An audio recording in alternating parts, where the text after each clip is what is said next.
What's going on? What's going on? It's your boy Storyseller Jet with another episode of the That's So Fire Talk Show. And today we have my man here, Jeremy, in the house. Let's go, baby. We've been talking about doing this for like 3 years, even before I started doing the studio. So super excited to have you on the show today, Jeremy. And today we are going to talk about how to become a recognized authority in your industry.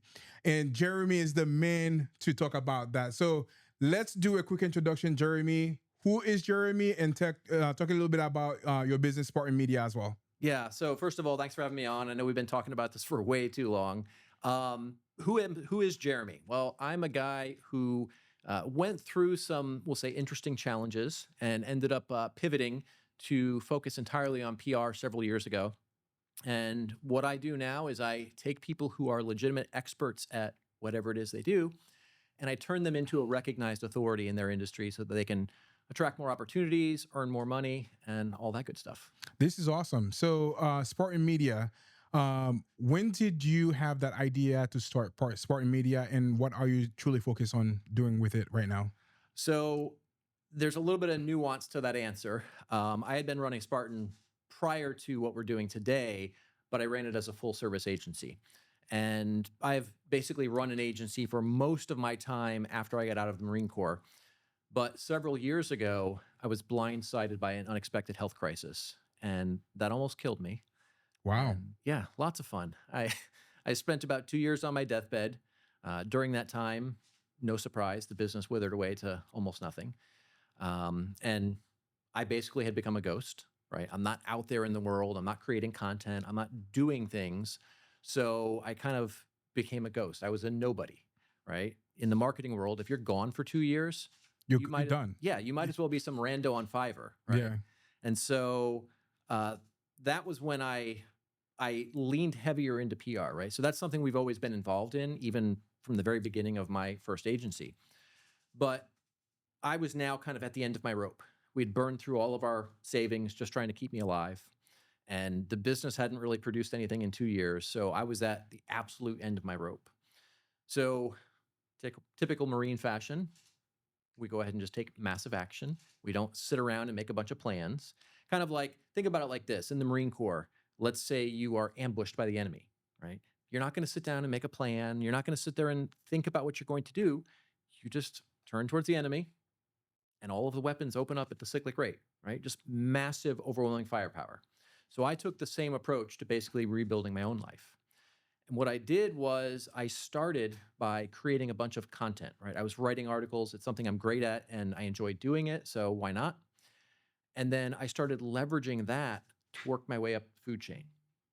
And after the articles, which a bunch of people loved, I then used those articles to pitch me going on to certain industry podcasts to talk about some of the topics from there.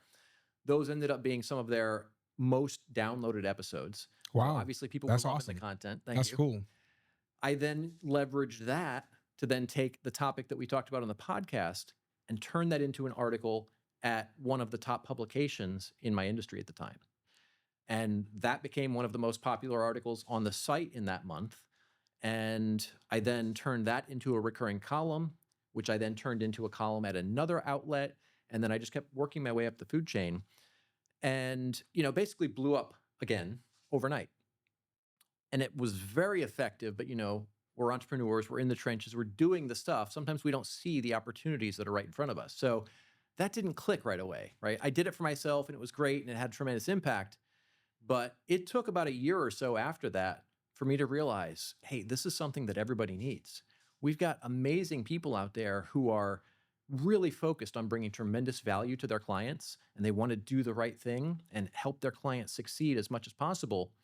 And then you've got this other group of people. You and I could probably rattle off a dozen names. Oh, yeah, for sure. Who don't give a shit about anybody. All they're worried about is collecting that check. And in some cases, it may be incompetence. In other cases, it may be full-on fraud, right? There's a few names that have popped up in our circle lately like that. So what I wanted to do is take these people who are legitimate experts. They're great at what they're doing, but they're not having quite the impact that they could because they're not as well known, right? They're not promoting themselves as effectively as they could while these con artists are out here. They have no shame. They'll happily get up there and promote themselves all the time. And so what I wanted to do is elevate these legit people and kind of suppress the scumbags of the business world. Absolutely. Man, I think we're going to have a lot to unpack today. And if you're watching this today, we are going to share tips and tricks and things that you can immediately do in your business today to become a recognized authority in your industry. But before we delve into all of that, Jeremy, thank you for your service. My pleasure. And let's talk a little bit about those times, like when you enrolled into, the Navy, was it? Marine Corps. Marine Corps. Enrolled into the Marine Corps, the experience that you kind of went through, and some of the things that maybe aftermath that you were dealing with, from doing that. Can we talk about that? Yeah, absolutely. I went into the Marine Corps in 1995. So you and I are a little bit older than probably a lot of the audience, but I went in prior to all of the 9/11 stuff. My last deployment was to Bosnia in the late 90s. So that was an interesting place back then. Actually, the highest density of landmines per square mile than anywhere else in the world. Wow. It's an insane place. We'll have to talk sometime about what the base, how they set that up, but that's a little bit outside the scope of what we're doing today. But yeah, 4 years, multiple deployments, learned a lot, made a lot of great friends, guys that I would call brother to this day. Every one of us would drop everything to help each other out. So it's a very unique environment. There's a level of camaraderie that you just can't find anywhere else, because these are all people that at 18, 19 years old, literally put their lives on the line for each other, right? Like, Absolutely. obviously we're going out to serve our country. We're going to do what we're going to do, but like any one of us would have died for our brothers, right? So it's a very unique environment. And, I did my time, did some really interesting things, got out. When I got out, there was a lot fewer resources for veterans. You had basically the VA, and that's about the extent of it. And there's a reason that the VA's unofficial motto is giving veterans a second chance to die for their country. I saw you posting that about maybe a couple of weeks ago, and I was like, interesting. Yeah. It's a bit of a mess, but it has come a long way since back then. It's improved a lot. But now there's a lot more resources as well. Stuff for education, stuff for entrepreneurship, stuff for suicide prevention, and but there's still a lot of work that could be done in those areas. And what I have found is, because the system is broken, because the government is inefficient and close to useless, typically what happens is the veterans just kind of step up for each other, and we find ways to help each other, whether it be raising funds or supporting that guy or that girl who's going through thoughts of suicide, or helping them out starting a business, or connecting them with resources, whatever the case may be. That is honestly where most veterans get the support that they need, right? No surprise, we covered each other's backs over there. We come back home and we're going to do the same thing, because if someone else isn't going to do it, well, then we damn sure Have to will. step it up. Yeah, step it for sure. For anybody that is watching that might be like, one of the veterans dealing with those thoughts of suicide, Yeah. what advice that you would give them? Man, a few different things. So one is, treat this like any other mission, right? You may be having some thoughts in your head, or you may have some physical ailments that are kind of driving you to this, or whatever it may be. That's just part of what you have to deal with right now. Look at that as the cost of completing the mission, right? Yes, you may not be in the best mental place, but that doesn't mean you have to take action on those thoughts, right? Those are your thoughts, but that's not a fact. That's not empirical evidence of anything, right? So just like when let's say you're on a patrol, and it's, you're going through a swamp somewhere, and it's all wet and gross and sticky and hot, and you're being devoured by mosquitoes. You're not comfortable. You're miserable. You're in pain. Your body probably hurts from carrying all this gear, but you're not going to sit down in the middle of the mission and just be like, fuck it, I'm done, I quit, right? So treat this the same way. The other thing that I have found especially useful is finding a mission that's bigger than yourself. So when we kind of get into our own feelings and we're focused on ourselves and what we don't have or what we're not achieving or the challenges that we're facing, when we focus on that, then we start to fall into this kind of self-pity loop. And then it's like, oh, well, this guy's got it so much easier. And if I didn't have this problem, I could be achieving this or that or whatever. And that's the wrong mindset because it just puts you into this negative place. And that kind of creates this doom loop. Whereas if you have a bigger mission, right? So for me, one of my things was, um, well, let's back up a little bit. When I went through that health crisis, I did have periods where, not that I wanted to die, but the thought certainly crossed my mind many times. You know, I'm a Marine vet. There's firearms all over my house. That wouldn't surprise anyone, I don't think. Mhm. But there were times when I would be walking through the house and, you see a rifle or you see a handgun and it's like, well, I don't want to be gone, but if I did, that's an easy way to go, right? So I started helping a lot of other veterans. Initially, it just kind of started out as posting stuff online, right? Just kind of sharing my thoughts because a lot of people will never reach out for help, especially men, and especially guys who served in the military. And then I guess you can further self-select that down to like the infantry guys, right? These are the guys who are going out fighting. They're the guys who are going out protecting everybody. They're going to put their lives on the line. Is that the kind of guy you think's going to ask for help? Hell no, right? Mhm. They're the ones who everyone else looks to. So part of what I did was I started kind of trying to break that thought process for people, right? Talking about, where and when I was looking for help, what I needed, who I was talking to, and things like that. And kind of being very transparent about the shit I was going through. And that was really good for a lot of people because they had never seen anyone in my type of situation, right? Come out and say these things, right? That's just not a thing that we do. Yeah. And then that kind of evolved into people started reaching out to me and asking for my advice. And then people started connecting those people to me. And it just kind of became this thing where everybody knows that if they know somebody going through something, they can connect me and I will help that person. And so, I was talking about this in an article that Fox News did on me on, I think it was on Veterans Day a couple of years ago. One of the things I talked about in there was I now don't have the choice to give up because I've been up here for years talking about, persevering through this adversity and, getting help if you need it. And all of these things that I talk about, and you've seen a lot of this content. For sure. How am I going to go and check out now at this point? Because I've been talking about this for years. And I know there is a certain number of people who are alive because of that, because they specifically told me. So if I check out, now that gives them all permission to do the same thing. Yeah. So I have created a mission bigger than myself. So it's not about me. It's about all of those people that I could potentially help, that I can save, so that now their kids grow up with a father. That wife doesn't lose her husband. I can't give up because of all the people that it would affect. Yeah, it's very tragic, like, for people that come and go and serve the country and then coming back and having to deal with this kind of stuff. Man, I super greatly appreciate all the things that you've been doing and, like, helping other people and, saving lives. Thank you. So I appreciate that. Now, on a transition to the current life, what are some of the lessons or business things that you've learned that has, I call them transferable skills? Yeah. What are some of the transferable skills that you've learned from the time that you were in the Marine, is that right? Marine Corps, yeah. Corps to transition to the civilian life?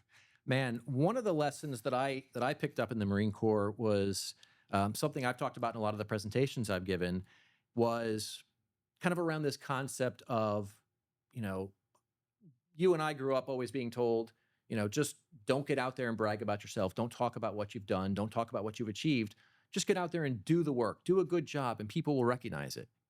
And that's bullshit.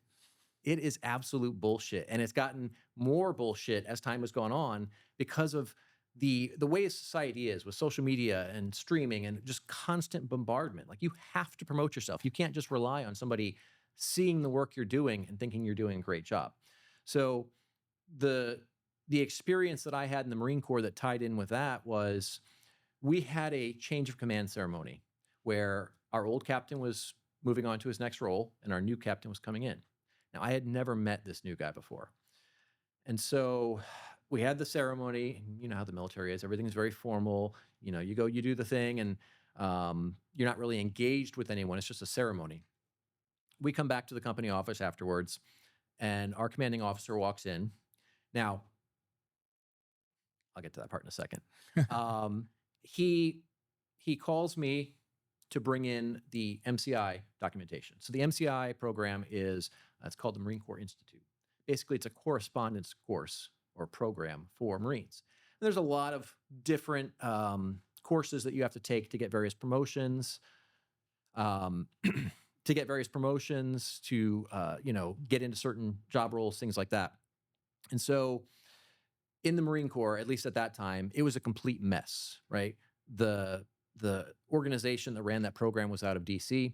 They would routinely lose exams that people had taken. Really?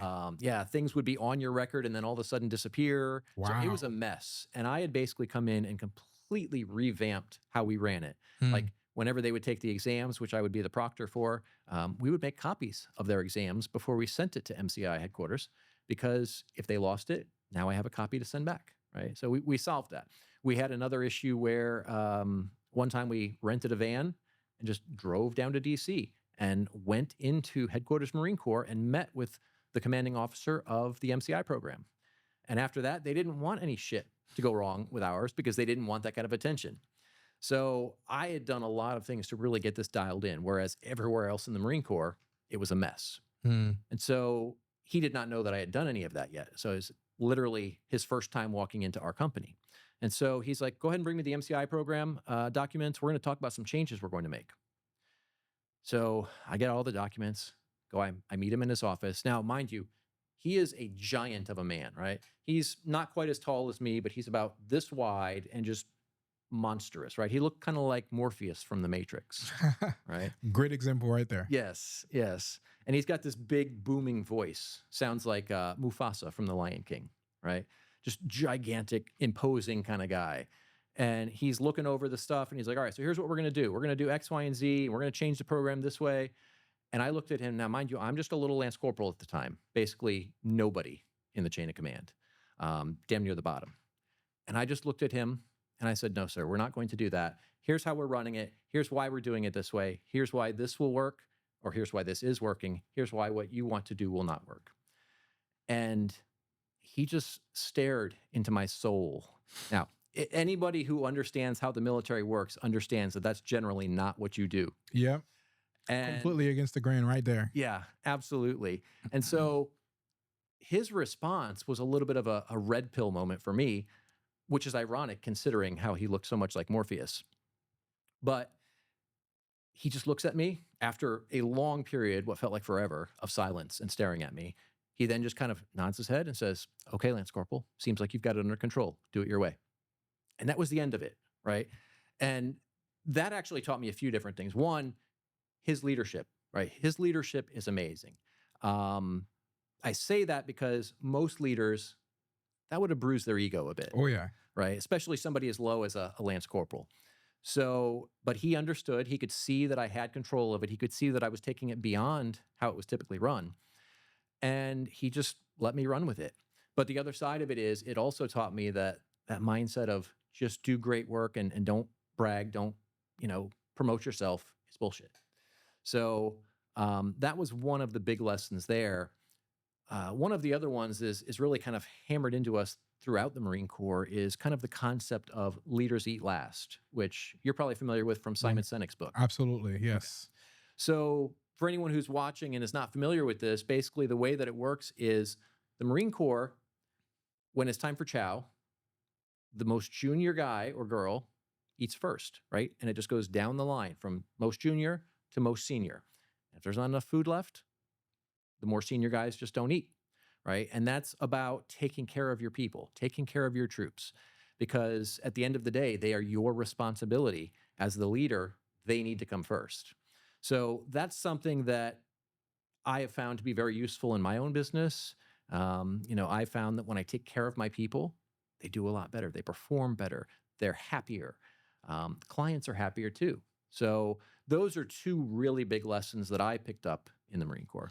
That's fantastic. Thank you for sharing that as well. For anybody that is watching this right now, we are going to be talking a little bit about how to become a recognized authority in your industry, and we are going to go deep into that. But if you're watching too, please make sure that you like this video and also share it on social media. And if you have any questions that you want Jeremy to answer on this live today, too, please feel free to type it in the comments, and we'll be very happy to address some of the questions. So the first question that I have for you, Jeremy, as we're transitioning back to how to become a recognized authority in your industry, what does authority means? So to me, authority means you are somebody that other people in your industry look up to and respect, right? You're the person that when you say something, whether it be you're predicting where the industry is going to go, or you're talking about best practices, or um, some ethical aspect of your industry, people pay attention, right? They value your opinion. But then it goes beyond that. So that's kind of how it applies within the industry. But then beyond that, if you're that guy or that girl who is considered kind of the top of the food chain, then it's a lot easier to work with your clients because, on the sales side, for example, you don't have to go through that typical dog and pony show and try to convince them that you're qualified, that you can solve their problem. Instead, they already know it because all the publications in your industry and other business publications and things like that are all citing you as the expert. So you've already got a leg up over your competition there. So you can close deals faster. You can typically charge more money. You can kind of have your picking and choosing of who you're working with. And beyond that, other opportunities just start to come to you because of that status. But it's not a thing that you can kind of bestow on yourself. It's a thing that comes from that third-party validation. So being featured in the media, being somebody who's often winning awards and things like that. That's fantastic. Earlier, that you mentioned that there are so many people that are still invisible, although they might be the greatest expert at that specific thing Mhm. that they do. Why do you think that is? Why do they? You think that they decide to keep themselves invisible? I think it's a combination of things, right? And it's going to vary depending on who it is. But some of the reasons that I have seen, one is they're afraid, right? They're afraid of that spotlight. You put a spotlight on somebody, and now if they make a mistake, now they've got exponentially more people who are going to see that mistake, or people are going to criticize them just because they're there, they're doing their thing. There's a client that we worked with a while ago, still working with them, but it was quite a hurdle to get that particular client to do video, and then finally got them to start doing video. And man, heavier guy, and the comments on the videos were just brutal. Like they would just troll this guy constantly, right? And initially, it affected him initially, but over time, he kind of developed thicker skin and got used to it, and actually just kind of started laughing at them. But it's that kind of thing that does scare people away from that, right? It's like that imposter syndrome in a lot of cases, right? People think, oh, well, I've made it this far, but if I try to go to that next level, people are going to find me out. They're going to figure out that I'm not really as great as I think I am, right? And that's Yeah, almost never the case. yeah, absolutely. I'm glad that you mentioned that. Yesterday, I had a fantastic time with Myron Golden, and Okay. one of the presentation, it was a Bible study, but one of the presentation that he talked about was around imposter syndrome. Hmm. What do you think is imposter syndrome, and how do you think some people can solve that? Man. So first of all, you never really solve it, right? You're always going to have that. Here's what I have found: the smarter you are, the more likely and the more severely you will feel imposter syndrome. That is crazy. I did not even think about it that way. Yeah.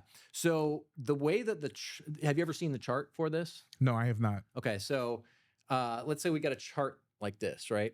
And on the left side, we're going left to right. This is your level of experience. And then on the vertical axis is your knowledge. Now, the way or not your knowledge, I'm sorry, your confidence. Now, the way it typically starts is in the beginning, you're going to be low on the left, but then it spikes up. Your confidence goes through the roof because you've now learned exponentially more about a particular topic, let's say you get into an industry and you're there for a few months or maybe even a few years, and now you've learned so much. But then as time goes on, you continue if you're, if you're really focused on doing great work, you're going to continue to learn at that rate or maybe even faster. So now as a few more years go by and you're continuing to learn at that rate and you're realizing all the things that you didn't know, now your confidence starts going down because it's kind of like, well, all right, well, back here when I thought I knew all this, now I'm way up here and I'm still learning so many things I had never known. Maybe I don't know shit, right? And so it kind of comes back down. And then over time, really long period of time, it starts to come back up and then it kind of levels off, but it never goes up to where it was in the beginning. And so that's part of what creates imposter syndrome. Now, it doesn't typically happen in dumb people. And you've seen this, right? The dumbest people that I know are often the most confident. And that's because they're not smart enough to realize they don't know shit, right? I had a guy who I brought on as kind of a let's do a trial period and see how this works, right? Kind of creepy how it all started. This is when I had an office over in Tampa, and I'm out every now and then. I would just go downstairs and walk around the parking lot, get some fresh air, get the blood moving, and I kind of got this sense that somebody was watching me. And way off in the distance, I see this little BMW it was convertible, top was down. And I'm like, man, it's like 300 feet away. Nothing really going on, but something doesn't feel right about that. And as I'm walking around, the car's getting closer and closer and closer. And then as he pulls up to me, he's staring at me. And I'm like, this is getting weird. And then he looks at me and he says, Jeremy? And I'm like, not getting any less weird. Yeah. And I was like, yeah, who are you? He's like, oh, I've been following you for years. Let me just go park my car real quick and I'm going to come tell you why I'm here. And I'm like, okay. Why you're here and finding where you're working and randomly running into you. That's interesting. It was very creepy. I was carrying, so not a big deal. But yeah, so anyway, he had been following my work. This is back when I was in the SEO industry. He had been following my work for years. And he had always told himself that if he had the opportunity, he was going to try to work with me. So he comes in, pitches himself as, the most knowledgeable guy in the world. He used to work for somebody else in the industry who was very knowledgeable, absolutely one of the people at the top of the food chain. And so he's like, yeah, I'm an expert. I'm a 9 out of 10 on all this stuff about SEO. I'm like, okay, great. We'll give you a shot. Turns out he didn't know shit, but he was supremely confident. And then he also wanted me to pay him for time away from work so that he could learn the stuff that he was supposed to already know how to do. Right. Wow. Yeah, that's interesting. But then on the other hand, you get somebody who's really an expert and you ask them a question and they'll answer you. Maybe they'll say, oh, well, maybe this might happen or maybe it might work this way or whatever. But they're not just like preaching like their word is the gospel, So I find generally the more that you know, the less likely that you're going to have that irrelevant confidence. Yeah.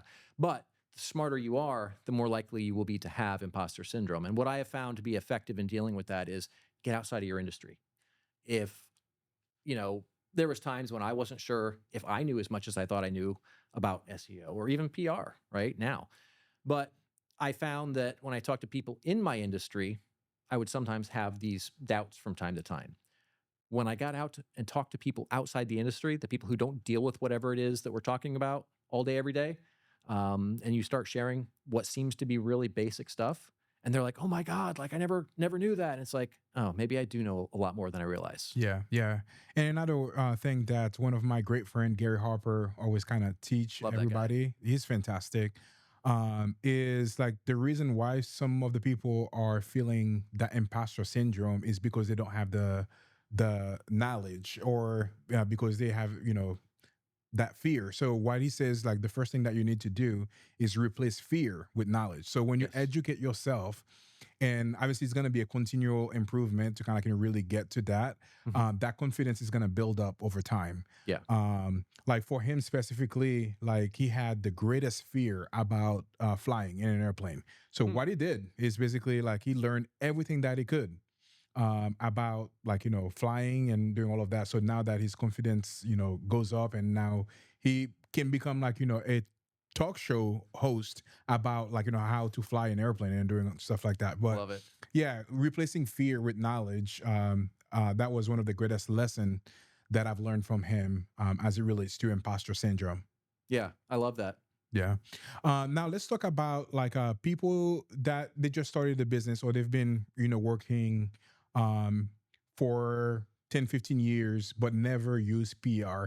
What are some of the strategic way that they can do to like, get their feet wet in PR? So the first thing is building a personal brand. That's always the foundation of everything because your personal brand is kind of an encapsulation of who you are, what you do, what you stand for, why you do what you do, things like that. And a big part of that, of course, is creating content, right? That's something you're super knowledgeable about.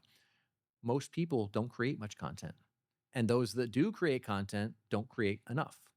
And that content is critical because it's showing people who you are, it's showing them what you stand for, it's showing them what knowledge you have.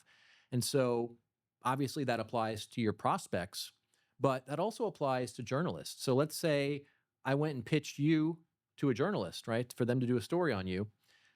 First thing they're going to do is they're going to go look you up online.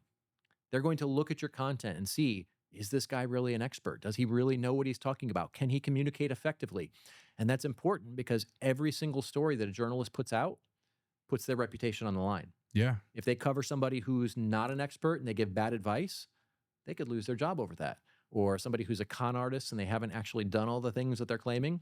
So this is why creating content, at a studio like yours or in their own studio or whatever is really important because it proves that you are actually qualified, that you're an expert. It also shows your personality. So, you know, the aspects of your personality that are going to attract somebody to you are also the same aspects that are going to repel certain other people away. I love that. And that's okay. Like we have to be comfortable with that. If we try to appeal to everyone, we'll appeal to no one. But that personal brand and that content is step one across the board because it shows who you are and it shows what your depth of expertise is. Awesome. I guess that follows to my next question. What is the difference between regular PR and authority building PR?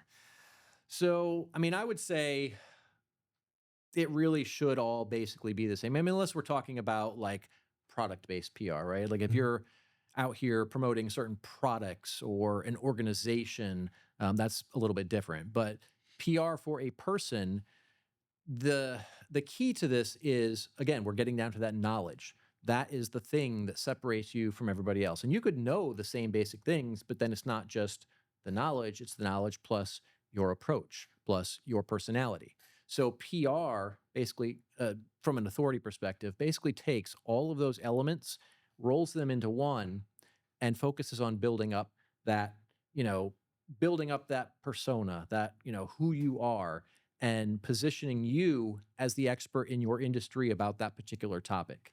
So it's not purely to raise awareness, but it's to raise awareness while promoting you as the expert of that thing. I love that. Um, so you've I've seen recently that you've been posting some content on Entrepreneur Magazine and a bunch of different well-known magazine out there. Yeah. What are the steps for somebody that might be interested in getting featured in some of the very world-renowned magazine? What are some of the steps that they can do to, get featured on those? That's a great question. So I mentioned earlier about the personal brand. That's your first step, right? So get out there, build that brand, create the content. From there, now we're going out and trying to get featured because we've got something that when the journalists look you up, they're going to find a positive impression of you. Now we want to go and we want to build our media list, first of all. And there's not magic to that. It's pretty straightforward. There's a million ways you can get the email addresses for the people that you want to pitch, but we want to focus on having the most relevant uh, journalists, the ones who are going to cover, right? Don't just go and find every journalist who writes for Entrepreneur, right? That's what I see a lot of people do. They just think it's a volume game, right? Like email marketing. It's not, Mm, right? So we want to build a very highly relevant list of journalists. And then we want to start pitching them. Now, when we pitch, we want this to be nice and short. We want it to be emotional. We want to get them engaged and we want to have a call to action, right? But What I don't recommend doing, which I see a lot of people do, is automating the process. So they'll send out a message, and then a few days later, they'll send out another message, like hey, bumping this in case it got buried, or hey, just wanted to check in on this, right? And that's terrible, because if a journalist looks at your email and the pitch isn't a fit, they're going to ignore it. They're not going to bother telling you, hey, it's not a fit. They're not going to tell you, not right now. They'll just throw away the email. If you just keep sending them reminders for a story that's already not a fit, you're going to burn that relationship with that journalist. Yeah. Right? So we want to find a really good hook that ties into what they're typically writing about, ties into current events, and then ties into your brand. If it's not a fit right now, if they don't respond, that's fine. Come back in a week, come back in 2 weeks or a month or whatever makes sense based on their writing frequency, and pitch them a different topic, right? And it's not that you just keep throwing different things at them as fast as you can, right? We want to treat this like a relationship. So it's not just the pitch, but it's also every one of those pitches is a step in building that relationship. So your first dozen pitches may not turn into anything, but they start to recognize your name. And then maybe they see one and they open it, or maybe they even open the other ones, whatever. But now that they recognize your name, they're more likely to open it, which means they're more likely to get read, which means they're more likely to turn into something. Awesome. And so I like to also then build relationships with those journalists beyond the pitches and engage with their content on social media, because that creates more visibility for them. It benefits them. And then again, they're more likely to remember my name. And then from there, of course, we have to leverage that publicity in our marketing. But where a lot of people go wrong is they try to go straight to the top, right? If you're somebody that nobody's ever covered anywhere, you're not getting a feature in Entrepreneur Magazine. That's just not ever going to happen. So what I generally recommend is start smaller. Look at some of the trade publications in your industry. Look at some of the local TV networks. They're always looking for great content, and they want to work with people in that industry. They want to work with people who are there locally. So that's how you start to build up kind of a library of publicity. And then that's going to show up if somebody searches for your name. And you can also use it in your pitch. You could potentially include some of these in the pitch to show that you're competent and that you're able to communicate effectively. And then work your way up, just like I did when I started creating content, and then worked it up to a podcast, and then trade pubs, and then tier 1 media outlets as well. Yeah, this is a fantastic advice, because a lot of people, they just want to go to from 0 to 100. Yeah. But you just give them the blueprint over here to go from 0 to 1, like taking those baby steps to grow. And also when people start searching for them online, the videos that they created, the blog that they created, all of this is going to pop up. Even for the journalists that might kind of, write their story, when they do research about that specific person, that would create that validity, the things that is going to increase their perceived expertise. Yep. To help that publicist to kind of be able to push them forward more. So thank you for sharing that. My pleasure. So now, for somebody that is that is going through a crisis, what are some of the things that they can do? And I know that's something that you're very passionate about, and I've seen a lot of the time that you're sharing that on social media. For people that are dealing with a crisis and their PR, what are some of the things that you would recommend them do to help mitigate some of those issues for the companies? That's a great question, man. And you've seen some of the stuff. I'm working with a bunch of people in our circle right now who are going through various crises. The first thing I would say is get professional help. And I don't mean a psychologist, although probably some people could benefit from that too. But a PR crisis is not something you should try to handle yourself. You're going to be emotional about it, right? Your business or your brand is your baby. So if somebody's attacking it, you're pretty likely to be irrational, and you'll be a little bit more sensitive and more likely to lash out. So it can go really badly when you try to handle it yourself. The first thing we have to look at is this a real problem? Now, I mean, we've all seen cases where somebody gets attacked on social media for absolutely ridiculous reasons, and then it starts to blow up. If it's not legitimate, in a lot of cases, it may make sense just to ignore it, right? See if it blows over. A lot of times it will, because people are addicted to outrage. Mm-hmm. So yeah, they're attacking you today, but maybe they'll Might find change it, yeah. yeah, maybe they'll find someone else to attack tomorrow. So, let it percolate for a little bit. It's going to be uncomfortable, but it's not the end of the world, and it might even bring some new people to you, right? I often say, being ignored is worse than being attacked. So Mm. some Deep right there. We're going yes. deep right now. Yeah. Yeah. So in some cases, this can be a huge benefit. I actually had that back during the Bud Light PR crisis. Remember that one a few Yeah, years ago? yeah, for sure. I broke that down from a PR perspective. What they did wrong, how they could have done it better, and man, the things I was called for simply breaking down this PR situation.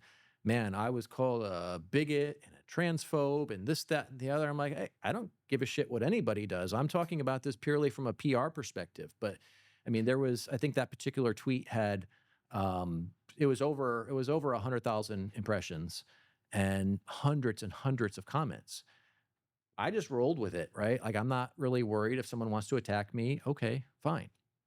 But whether it's valid or not, right? Whether the attacks are legitimate, if they're not, it doesn't necessarily mean that you're in the clear, right? It Yeah. doesn't mean that it's going to blow over. We've seen kind of this cancel culture mob mentality. So then if it's still going on and we now need to deal with it, well, then we have to look at how big is the situation? The person or the people who are attacking us, are they big enough to have a real impact? And if they are, well, then you need to find a way to address it. If they're not, then again, maybe it makes sense to let it go. Yeah. Just let it blow over.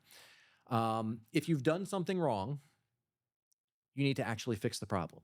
You need to apologize. You need to take accountability. You need to talk about how you're going to prevent that from happening in the future, and then actually execute on that and show them that you have now taken the steps to not only fix it, but make sure it won't happen again. And that's what most people don't do. You'll see these statements like, oh, well, we're sorry if anyone was offended by this statement. Well, but you're not saying you're sorry for the statement. You're saying you're sorry if anyone was offended, right? So it's like little nuance like that. So you have to genuinely be apologetic. You have to genuinely fix the problem. And that's often a thing that is going to take far longer than most people ever anticipate. You've built a certain amount of relationship equity up to that point, and now you've had to make a big withdrawal. So now it's going to take some time rebuilding that back up. And I mean, that could be something that could be anywhere from a few months to a few years. So it's very much a case by case situation as to what to do, when to do it, how to respond. But that's the kind of general framework for any of those situations. Yeah, thank you for sharing that. By the way, I want to give a quick shout out to Kate for watching this. What's going on, Kate? What's going on? Hey, that's how she commented in the comments. Yes, I owe her a DM. Yep. Kate, you'll get your DM. Now let's talk about something that is currently happening in the world today as we recording this talk show. Obviously, and I've saw you posting about that maybe a couple weeks last week or something. A few days ago, yeah. Yeah, a few days ago. First, that is a huge PR crisis for the business astronomer. Yeah, It's my accent, kind of astronomer, or whatever you pronounce that word. Astronomer. But, yeah. So how do you think? I don't know what they've done, to handle that PR crisis. Not much. What would you have done to handle that PR crisis? Going through that right now. It's funny because I posted something about this a few days ago, basically saying something to the effect of, when your CEO gets caught banging the HR lady, the only crisis comms you really need is to announce who your new CEO and HR lady are going to be, right? That's the only solution in this situation. You have to replace the CEO. You have to replace the HR lady. They've clearly shown a lack of leadership. They've shown a lack of ethics. They're both married.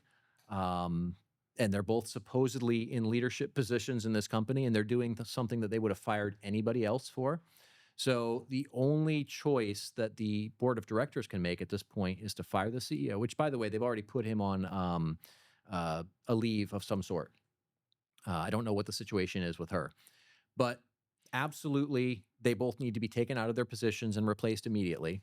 And then beyond that, they need to come to the table with a plan for how they prevent this from happening in the future, because it does harm investors, it does harm employees, it harms vendors, it harms everybody involved in the company because people can't really trust the company. If they can't trust the leadership, they can't trust the company. Absolutely. So that's what needs to happen. Part of that has happened, but they've not taken anywhere near as aggressive of action as they should have. Yeah. I wonder if the CEO has not been fired or doing all of that because obviously maybe he was part of the like co-founders and stuff like that. So maybe they kind of figuring out that a little bit. Yeah, But totally on agree with you. There needs to be like some like massive actions for people to be able to trust them again as they continue their business. yeah. Um, in the CEO shoes, obviously, I'm not sure what he is doing right now to address all of that. On a PR perspective, how do you think he can um, ever, come back from something like this? Man, that is going to take years. Um, and something that went down as publicly and egregiously as this, I don't know that you ever fully recover from that. You know, that is a thing where he's going to have a hard time getting people to trust him anywhere in any capacity. Um, I just in this particular case, I don't think that it ever gets completely fixed. I think that the damage to some degree is irreparable. Mm, yeah. Um, Do you think because of that, astronomer or whatever you pronounce the name of the business, my accent is getting the best of me We'll today. help you with the big words.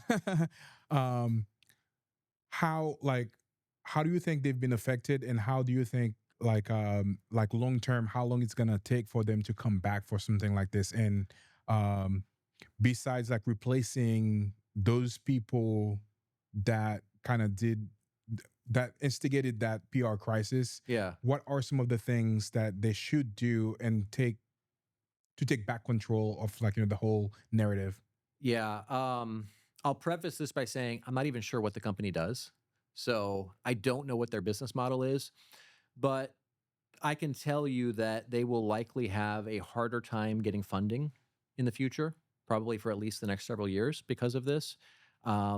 I don't really know what they can do to fix it. I mean, of course, you bring in somebody else for both of those roles. You put in certain frameworks to prevent this kind of thing from happening. Maybe part of the solution is maybe you bring in a CEO who is well known for having an amazing relationship with his spouse, and like that's the figurehead now, and now it's a totally different culture. Same with the HR person, right? But this is not a thing that's going to be fixed quickly. There is long-term damage to the brand, so they're just going to have to do all of the things that we talked about and then consistently execute over the next several years to prove that things are different there now. Awesome. So enough talk about this specific thing right now. So let's go back to like the current businesses that are thinking about delving into PR. Mhm. If you had 3 hours to strategically place yourself into the PR world to like do content, to do all the other stuff, what are the three things that you should focus on doing on a regular basis to really build authority? Great question. So I always go back to that personal brand as the foundation, right? So getting out here, creating lots of great content, publishing it. Like, I mean, you're a master of that. Anyone who's watching this should look at what Jet's doing with this content. He's constantly putting out great content that demonstrates his expertise. So follow that same framework. Do what he's doing. Create a ton of content that shows your personality. It shows your expertise. It shows your personality. Everything. Then from there, spend time every day building and nurturing relationships with those journalists. That is what's going to make the difference.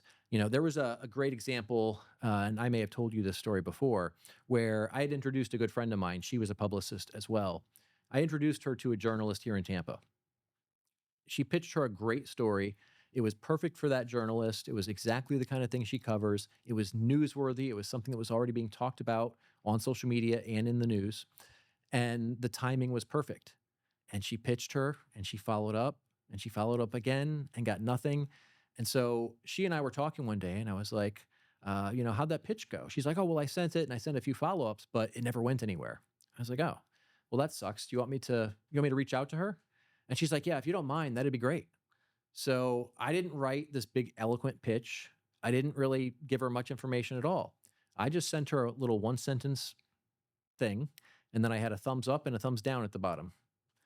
And this was a journalist, like I said, is somebody I knew really well, right? We went to lunch regularly, went to events together, stuff like that.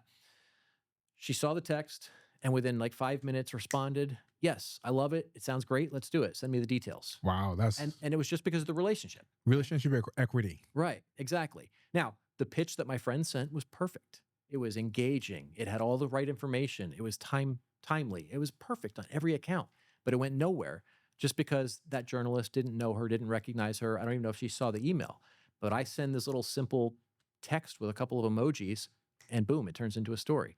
So that's why building and nurturing these relationships is so important. And then from there, the third thing, of course, is leveraging all of the publicity in your marketing. And this is where almost everybody gets it wrong. They'll get that great feature and then they'll share it on social media and then you'll never see it again.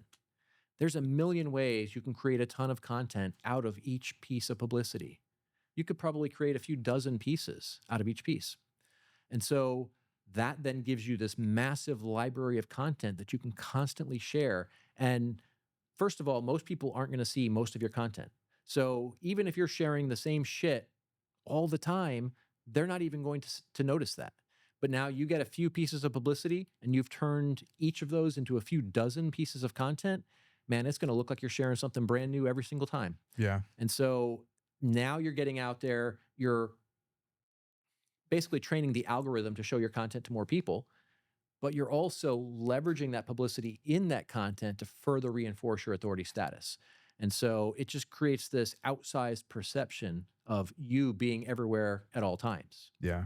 Kind of That's like you do. awesome. Yeah. I'm going to turn that to you. What are some of the things that you are currently doing to build that authority for you? I know you do some live streams. I'm not going to put Yeah. words in your mouth right now, but what are some of the things that you are currently doing to build that for yourself? So, I mean, I'm constantly being featured in the media all the time. I've got the live stream, which you mentioned, Public Relations Declassified. Um, I'm doing that every week, right? So that's constantly growing. And I just keep watching the audience grow each time. It's awesome. Congratulations. Thank you. Thank you. Getting ready to finish my next book. And then I've also recently launched a community, which is incredibly powerful when it comes to authority status. So, and then of course, social media, which is constantly flooding that with content and advice and stuff like that. Awesome. Um, Twofold for that next question. Yeah. The first one, what are some of the type of content that you publishing on social media? And then the second half of that, where does what's the word for that? Where does when you post something and people are just kind of going crazy, what is the word for it? Viral? Not viral, opposite of what you're saying, controversial. That's the word I'm looking for. What are the roles of controversy in your post in that? Because I know you use some of these levers I do. to connect with people, but I'm going to rephrase that question one more time. What are some of the things that you personally doing as it relates to social media, and what role does controversy plays into the types of the posts that you're posting on social media? Yeah, that's a great question, man. As far as the types of content, I'm doing both text and video content. And when it comes to text, I'm doing, posts on social media. I'm doing articles, various guides and resources that people can download and things like that. And then on the video, of course, I've got the live stream, and then I've got little individual videos that I create as well. As far as controversy goes, man, I love my controversy. I know you do. And I can work those levers like a pro. I enjoy it. It's effective. One of the ways that I've been doing it is, so there's controversy, there's trending topics, and then there's kind of creating this us versus them mindset as well. So those are three really good ways to do this. So controversy, man, you got to be careful with it, and you got to have thick skin, because if you are hitting controversial topics, you're going to get people who agree with you, but I promise you, you're going to get people who think you're the stupidest person in the world for thinking that. And you have to embrace both. And I love it. I love the negative comments, because if they're coming on and attacking you, man, you already know they're worked up emotionally, and you can just push their buttons. And that creates so much more engagement, because now they're going to come back and want to tell you why you're wrong with each response. And now that means more people from their circle see this content. And not everybody in their circle is going to think the way they do. So you're going to get a mix of positive and negative. So I like to kind of push the buttons. Don't come off like an ass. One of the things I really have been having fun with lately is when they attack me, I will just be like the nicest person in the world, and people lose their shit. Oh my God, look at, you're a boomer. Well, first of all, I'm not, right? Like, I'm Gen X. We're always forgotten, right? They don't even think we exist. But, I'll be like, oh, hey, thanks. I appreciate that. And people don't know how, like, it seems so simple, but people don't know how to respond to that. Like, they just fall apart, and they just get more and more unhinged, which makes them look irrational. And then other people will start chiming in and making fun of them. So it's a great way to really drum up some engagement. Trending topics are one that I've been having a lot of fun with as well lately. I've been doing a lot on the Blake Lively PR crisis, which is an absolute dumpster fire in every way. She has completely destroyed her brand, and I can't imagine a scenario where anyone is going to want to work with her in the future. But I've been getting, many of my tweets on X are over 1 million impressions on that Wow. particular topic, right? So, and again, I've been using that for a variety of topics. I mentioned before the Bud Light crisis. There's all the shit going on with Google right now. And you'll find that if there's a bunch of people engaged on a topic and you start talking about it, it's going to create a ton of visibility for you. You're going to get people who are pro or anti that issue. They're going to come in and tell you why you're right or wrong. Often they'll end up fighting in the comments amongst each other, which is great because that's just more visibility for you. And then all of that engagement makes you look more authoritative because everybody's engaging on your content, right? So, and then the other one that I was talking about was kind of the us versus them. So if we use like Google as an example, one of the angles I've been working with on that. So now we're kind of tying a trending topic with us versus them. And it's kind of like, have you been following that topic at all, by the way? I have not, no. Okay. So in a nutshell, over the last couple of years, Google has basically been wiping out publishers all over the place. Interesting. And turning it into all roads on the internet lead to Google. And that's not good. They're stealing everybody's content to fuel their AI. They're not really driving any traffic to any websites anymore. They're trying to answer everything within Google and cut the publishers out of the equation. And it's got a lot of people pissed off. Well, that's a perfect example for us versus them, because you've got this giant multi-billion-dollar company that's running out little people out of business. And so that's a lot of fun. You can work with that. You can get people worked up about it, talking on either side of the equation. Although in this case, most people are on the anti-Google side, which is great. But you're bringing awareness to an important topic, and you're creating this tribal environment where now people want to, because you're saying this and they think this, now they want to rush to promote you or to defend you or, help spread your message even beyond that particular tweet. So those are three really good ways to kind of leverage emotions in this stuff. And not just for social media, but also for pitching the media, right? Those same principles apply in your pitch as well. Fantastic. I love that. Thank you. So it looked like a master class on that today. Thank you for sharing that. My pleasure. We are nearing the close of the talk show, but I have a couple more questions for you. All right. The first one, I guess I'll ask you a little bit more questions, but what are your top 3 advice for anybody that is considering using PR right now? What is something that they can do right now for their PR? All right. So the first thing applies to mindset. And that is, you have to remember, and this is going to sound counterintuitive, it's not about you. And it sounds kind of crazy, right? Because we're going out here, we're trying to get featured, we're trying to tell our story. So how is it not about us? Well, it's about the audience first. All right. I've got this graphic. I'll have to send it to you sometime. but I've got this graphic that kind of shows the hierarchy of PR. And the audience is the absolute foundation of everything, right? A journalist is creating content, not just to create content, but to provide value to the audience. If they provide value to the audience, then the audience is going to keep coming back. More eyeballs equal more ad dollars. More ad dollars means the company grows, continues to thrive. The opposite of that is they go out of business. So if they are not bringing value to the audience won't come back. So, I've seen cases where, somebody is being interviewed by a journalist and they'll be like, oh, well, here's this particular problem that people in your industry are having. How do you solve that? And be like, oh, well, we've got a proprietary process and all they have to do is contact us. It's like, no, dude, that is stupid.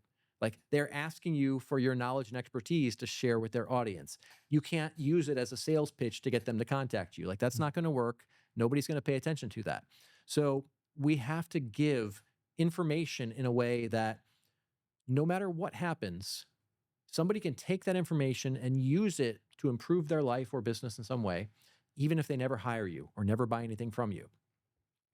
But then take it a step further. So like I said, audience is first, the journalist is next.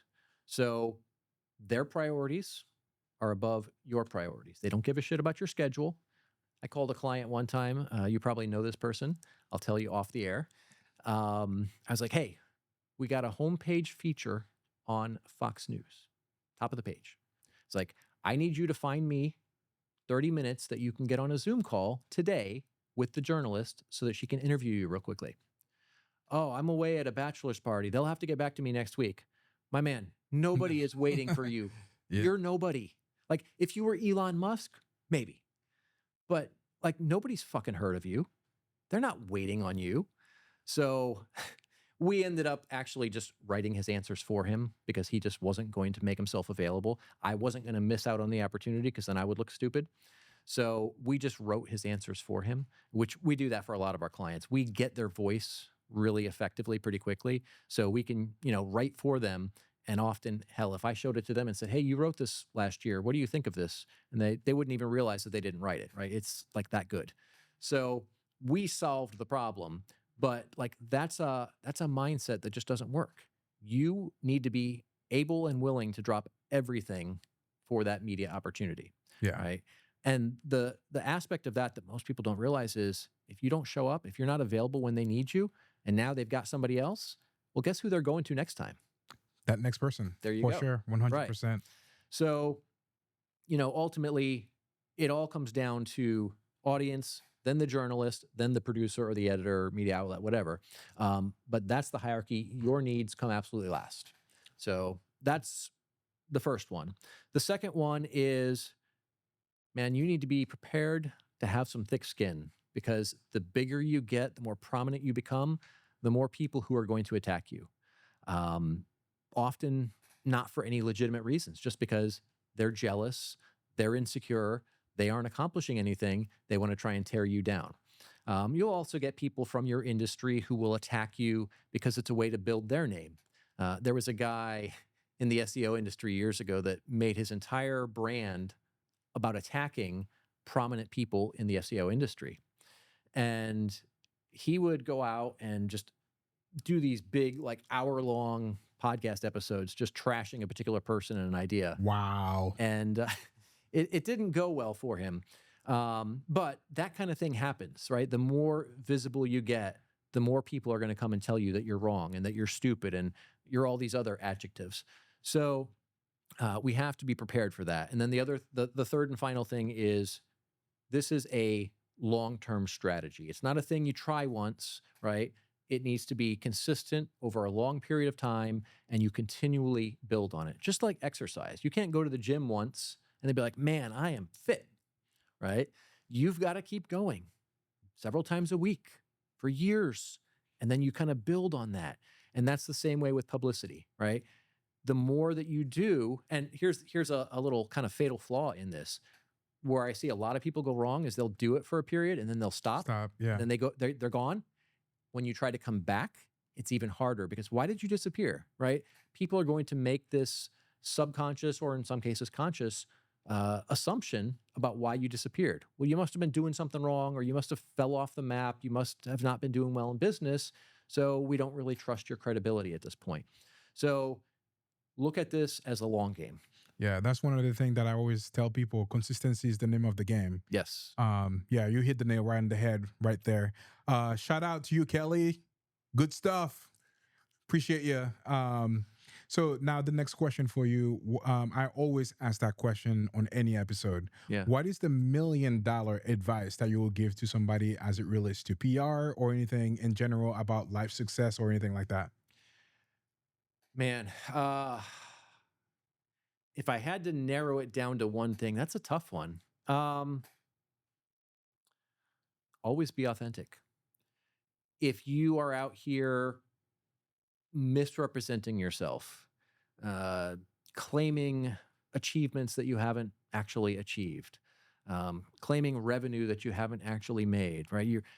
And like, I get it. I understand why people do this. Like, everyone's out here, talking a good game, and you feel like you have to outdo them. You feel like you have to do something big to stand out.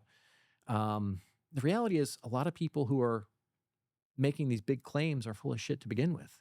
So now you're trying to make even more outlandish claims to outdo their outlandish claims. And eventually you get caught.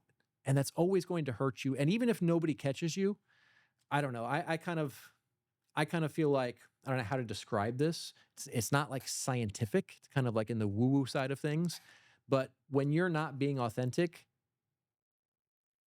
people can tell. They may not be like, oh yeah, that guy's a liar, but they'll be like, something's just off because your energy's off and you're telling this story that's not quite true. People are going to get a sense that something's off. And because of that, a lot of the opportunities that you could have don't end up panning out, right? The journalist just gets a bad feel, so they don't end up including you. Or, eventually it gets to the point where you say something and somebody's like, well, wait a minute, that can't be true because you said this thing over here. And then when that happens, of course, you get blacklisted and you don't end up getting featured ever, anywhere. Yeah. So authenticity is really key. It's a little bit slower. It's a little bit more difficult, but then you don't have all of the negative repercussions that come out of being inauthentic. Yeah, absolutely. Yeah, thank you for sharing that. Now transitioning to one of the organization that is dear to both of our hearts, Yes. which is Coaching Inc. And super excited about going to the next event. Obviously, you were the man of the hour alongside Megan at the last Yes. event in Orlando. Yeah. Can we talk a little bit about Coaching Inc., about what they Absolutely. do, and maybe do a quick commercial for them on this talk show about the next event that is coming up? I love that. Yeah. Yeah. So, first of all, Coaching Inc. is run by our friend Tom Kroll. Bam! We don't have a bell to ring, man. Hey, Tom, if you're watching this, I need the belt. Come on, let's make it happen. And Tom hasn't got you a bell yet? Not yet. Tom, what are you doing, man? Get that bell out to this man. It's awesome. Tom is the best, man. I love that guy like a brother. Okay, so for the people who aren't familiar with Tom, he is known as one of the best coaches across the board, right? Built, what the hell was it? Wholesaling Inc. initially, then started coaching people to become real estate coaches. And now he's running Coaching Inc., which is the mastermind and community for people in the coaching space. Some of the absolute top of the food chain in that room. What are they at now? About 120, 130 people, I think. Man, I mean, the next event is going to be fire. Yeah. I'm super excited. Yeah. So, I mean, people like Pat Precourt, Francis Ablola, throw out some names here. I'm drawing a little bit of a blank too. Megan Huber, Kate Denise, Joe Cipollini. Yeah, Matt Andrews was Matt Andrews. speaking. Oh yeah. I had some really deep conversation with Matt Andrews at the last event. Yeah. Some of my biggest takeaway was from his presentation and also from like some conversation that we were having afterwards. Yeah. So good. He's a absolutely brilliant human being and a great human as well. But yeah, I mean, so much information was shared at the first event. I don't know. I think we had probably, I don't know if I had to guess, 24 speakers over the course of the 2 days. Great information, just stuff that will really help you grow your coaching business. It's not cheap, but it's definitely worth the price and then some. Yeah. Basically, some of the smartest people in the industry are sharing their knowledge on coaching. And so it may be coaching, but it may also just be things that are relevant to the coaching industry. Like Pat was talking about some mindset stuff, which I thought was amazing. So good. Trying to remember what the hell. Francis did a fantastic presentation about like marketing and funnels. Patrick Riddle did like has a fantastic business making almost 30 million with like building courses for people and doing some other things. Not necessarily building courses for them, but like helping them advertising it. Yeah. Kelly's asking me what were some of my takeaways from Matt Andrews. One of them was the collaborators, the best collaborators win. That was my number one takeaways. Yeah. And also he brought a fantastic full NBA player. Yeah. That was filled with like some really great nuggets as well. His journey about, not giving up and also working harder because he was not drafted at the very first time, but working harder to smart or outwork some of the people that are like, the youngins in that. So much great things that they were able to share at that last event. Revenue in first position and so much. Like we'll take a whole different show to talk just about that. So yeah, what I loved about it, I mean, obviously everybody on stage brought tremendous value, lots of immediately actionable information in every one of those presentations. But what I loved beyond that was just the caliber of people there is amazing. So you get all these connections that you didn't have before, and that creates all of these collaborative opportunities, whether you're doing a JV or teaming up to do some kind of cross-promotional marketing, whatever. Like there's so many opportunities that happen in the back of the room amongst each other as well. Yeah, for sure. The next event is coming up, and I think it's October 28th to the 30th or something like that. Super excited about that. It's going to be hosted in Nashville. Yep. Man, and they are gonna drop some really big fire over there that I don't know if I can share yet, but related to some of them might be related to affiliates and other things, and some really fantastic speakers are going to be joining the event as well. So if you are a coach right now, launching your coaching business, this is the group to be a part of. And soon, because at the last event, it filled out well before the event. So if you want to get in on this, get in touch with Tom sooner rather than later and get your spot secured. Absolutely. I was part of the last two people that signed up because I didn't I've known Tom for years, but I didn't know about the event. He just posted it on social media and I messaged him and he says, "Hey, brother, we only have like 2 space left. I'm going to reserve one for you, but you have to tell me, by then because I have other people that are watching this." So if you are a coach and want to grow your business, this is the man to help you doing that. And also being in the right room is extremely important. Like the things that I've learned over the past like 3 months since the last event, being part of the calls, being learning from him, just like his like 200, not secrets, 200 rules. Yes. So good. If you are a coach, definitely would recommend Coaching Inc. And definitely would recommend you making the trip to Nashville. It's definitely going to be worth it, for you. Absolutely. I'm looking forward to it. Absolutely. So now that we're closing this talk show, for the people that are watching this and wanting to learn more about your business, Spartan Media, and also learn more about PR, how can they get a hold of you? Man, I'm easy to get a hold of. No surprise, right? PR guy. Google my name, Jeremy Knauff, or Google my company, Spartan Media, and we will pop right up. Our website is probably the best way to get a hold of me, but I'm on every social media platform. Anybody can feel free to reach out. Let's go. And Tom Crow is watching right now. Bam! Bam. Let's go. We better hear a bell ringing, Tom. Hey, man, I need the belt here, man, so I can when they have that's so fire moment, that I can ring that bell. I think you need one of those like special effects propane torches that shoots up the thing. There you go. Put it right behind us over here. There you go. Let's build one of those, man. Let's do it. All right. You got it. Awesome. Jeremy, it was such a blast having you on the talk show today. my And for the people that are watching this, we're going to take a couple minutes of a break over here, and we're going to come back with another talk show that's going to be fire. And his name is David, talking about the entrepreneurial journey that he went through. But if you want to watch more of that, we'll be right back. Jeremy, such a pleasure, man. Likewise, brother. Let's go, baby. It's fire.